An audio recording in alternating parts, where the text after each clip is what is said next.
want to tell you about these molten lava cakes.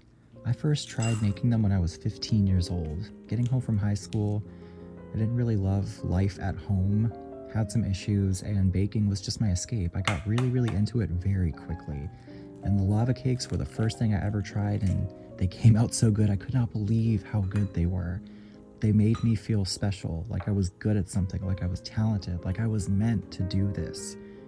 And 16 years later, going on 17 years, actually, I do it for a living. Been doing content for 9 years. I work in a restaurant as a pastry chef. And these lava cakes are something I have kept in my life ever since because they were the very beginning.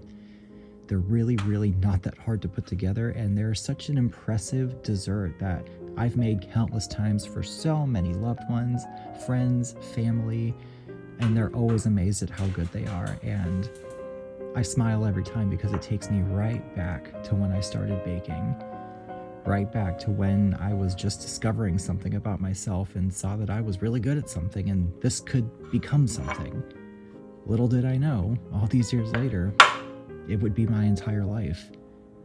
And I really hope you try these lava cakes and just enjoy them and see how good they are.